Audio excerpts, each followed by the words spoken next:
जिस दिन सतगुरु भेटियो सो दिन लेख जाने, बाकी समय व्यर्थ गयो बिना गुरु के ज्ञान। तो यहाँ परमात्मा कबीर जी कहते हैं, मौत भूल गया बावड़े तना अचरज किया कौन। वो जाने का दिन तू भूल चुका है। मौत विसारी बावरे अचरज किया कौन, और ये तन माटी में मिल जाएगा जो आटे में लौण। तो पुण्यात्मा परमात्मा हमें याद दिलाते हैं कि साथी हमारे चले गए। आपके बहुत से मित्र या कोई रिश्तेदार या वैसे देखने में आते हैं, वो सब जा रहे हैं, तो आप भी जाने वाले हो।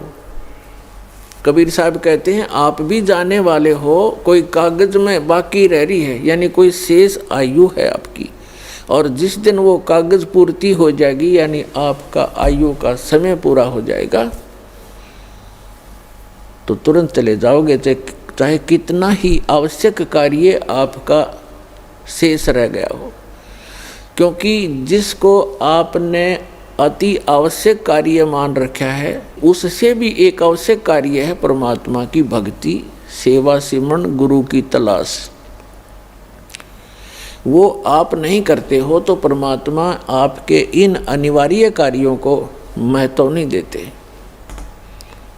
क्योंकि आपके जो प्रारब्ध में यानी किस्मत में, प्रारब्ध माने किस्मत, आपकी किस्मत में जो लिखा है आपको वही मिलेगा। चाहे चोरी कर लो, चाहे मिलावट कर लो, चाहे झूठ बोल लो, वो कर्म बिगड़ेंगे, मिलना उतना ही है। यदि आपने 2 नंबर का काम करके, झूठ बोल के, चोरी करके, रिश्वतखोरी करके, मिलावट करके धन इकट्ठा कर भी लिया, वो आपके पास नहीं रहेगा, वो तो जाएगा, कारण कुछ भी बनेगा, लेकिन आपके पल्ले फिर वो पाप रह जाएंगे।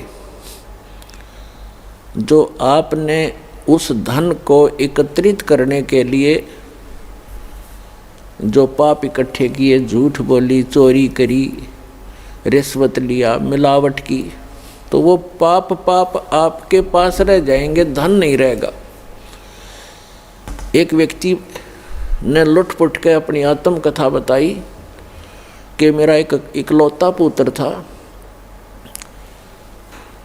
उसकी तबीयत ढीली रहने लगी, अस्वस्थ रहने लगा। उसका बहुत इलाज करवाया, झाड़े झपटों वालों के पास भी गए, जंतर मंत्र करवाए, देवी देवता पूजे, लोकल डॉक्टरों से, अपने शहर के डॉक्टरों से भी खूब इलाज कराया। अंत में पता चला कि उसके दोनों गुर्दे फेल हो गए, खत्म हो गए।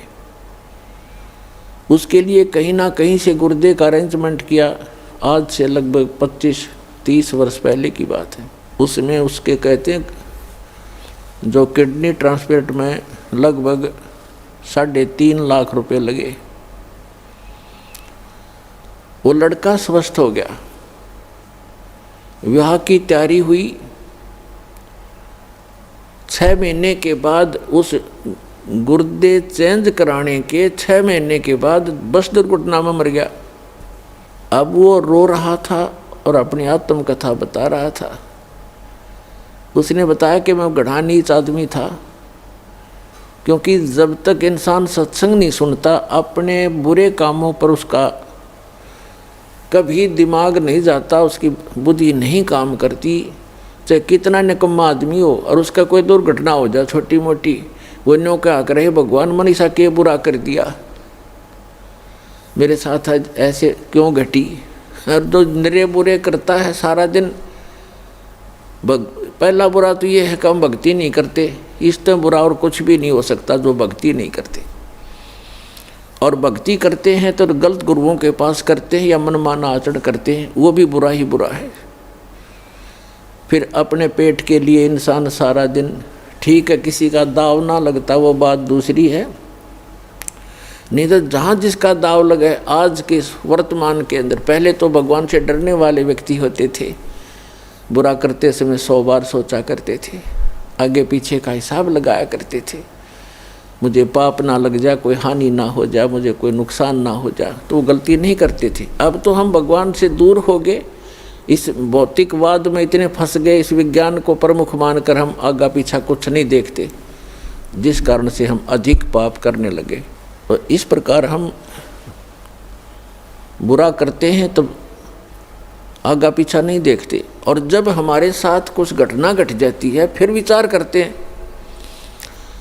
तो वो बता रहा था जी मैं घना निकम्मा व्यक्ति था, मेरे ये टेप रिकॉर्डर की दुकान थी, रेडियो रिपेयरिंग की और सेल परचेज की। उस समय ये कह रहा था कि तोल के भाव से रिफिल आया करती थी इनकी टेप रिकॉर्डरों की, रील होया करती पहले, अब तो सिस्टम ख़त्म हो गया। और सोनी का मार्ग लगाता था, सोनी की ज़्यादा बिकती थी, सोनी कंपनी की। और उस समय 1.5 घंटे की जो सोनी की रील होती थी 30-35 रुपये की बिकती थी, और मुझे वो 2.5 रुपये में टोटल खर्चा था मेरा, और मैं 35 रुपये की बेचा करता नकली। खूब धन हो गया, कोठी बना ली, बढ़िया जुगाड़ कर लिया। क्यों? ये सोच करके अपने बेटे को सुखी करूँगा। और जब इस ज्ञान से मैं परिचित हुआ, वो पैसा गया और जिसको सुखी करना चाहूँ था बेटा गया। अब टक्कर मार मार के रो रहा हूँ। तो पुण्यात्माओं, परमात्मा याद दिलाते हैं कि आप जी जो भक्ति ना करके, भगवान से ना डर के अगर 2 नंबर से पैसा कमाओगे, वो पैसा नहीं रहेगा, वो पैसा नहीं रहेगा, लेकिन पाप ज्यों के त्यों रह जाएंगे जो वो पैसा इकट्ठा करने में आप जी ने अपना समय व्यर्थ किया और वो पाप इकट्ठे किए। तो पुण्यात्माओं, इस प्रकार हमने सत्संग माने से ये ज्ञान होता है। तो परमात्मा याद दिलाते हैं, क्या बताते हैं? पतझड़ आवत देख कर बन रोवे मन माही, ऊंची टहनी पात थे अब पीले हो जाही। परमात्मा याद दिलाते हैं कि जिस समय पतझड़ आती है, और हमें याद दिलाते हैं कि आपके साथ ऐसी बीत रही है, आप ध्यान नहीं देते, आप गलत स्थान पर रह रहे हो, यो लोग ठीक नहीं है। और जो भगवान से दूर हैं वो तो महादुखी प्राणी हैं, और दुर्भाग्य उन प्राणियों का, मनुष्य जीवन उनको मिला या ना मिला बराबर है। ये इतना भयंकर लोक है। परमात्मा की शरण में आने के बाद जीव को यहाँ थोड़ा बहुत जीने की राहत मिलती है, और आने वाले जो संस्कार, किस्मत की जो आपदाएं हैं वो भी भगवान टाल देता है। परमात्मा को इसीलिए हम खोजा करते हैं। कहते हैं दुख में सुमन सब करें, सुख में करे ना कोई, और जय सुख में सुमन करें दुख का एक है। परमात्मा की भक्ति जो करते हैं सुख में, तो उनको दुख नहीं होते। और यदि दुखी प्राणी भी परमात्मा की भक्ति करने लगता है सत्य भक्ति श्रद्धा से, उनके दुख भी दूर हो जाते हैं। तो हम भक्ति कर अवश्य रहे थे, लेकिन भक्ति कर रहे थे शास्त्र विधि त्याग कर मनमाना आचरण कर रहे थे। श्रीमद् भगवद गीता अध्याय नंबर 16 के श्लोक नंबर 23 में कहा कि अर्जुन, जो शास्त्र विधि को त्याग कर मनमाना आचरण करते हैं, उनको न तो सुख होता है, और न उनकी गति होती है, और न ही उनकी कोई सिद्धि प्राप्त होती है, अर्थात यूजलेस, व्यर्थ। 16वें अध्याय के 24वें श्लोक में तुरंत कहा कि अर्जुन, इससे तेरे लिए कर्तव्य और अकर्तव्य की दृष्टि में शास्त्र ही प्रमाण है। किसी अन्य व्यक्ति की दंत कथा के आधार से तू अपनी भक्ति पर मत लगना। जो हमारे सदग्रंथ बताते हैं उन्हीं को आधार मानना। तो पुण्यात्माओं, हमारे जैसे आप जी का हमारा जन्म पवित्र हिंदू धर्म में हुआ, हमारे हिंदू धर्म के जो धर्म गुरु टीचर थे हमारे, वही हमारे सिलेबस से परिचित नहीं थे, तो हमें वो शास्त्र अनुकूल साधना बता नहीं सके, जिस कारण से हमारे पूर्वज प्रेत बने, पशु योनियों में चले गए। अब उनके लिए यत्न बनाते हैं, बाद में सरहद निकाल दो, ऐसे कर दो, वैसे कर दो, तेरामी कर दो, वर्षी कर दो। फिर क्या होगा? वो चला गया जहाँ जाना था, पीछे पापड़ बेल रहे हैं। तो ये शास्त्र विधि त्याग कर मनमाना आचरण था।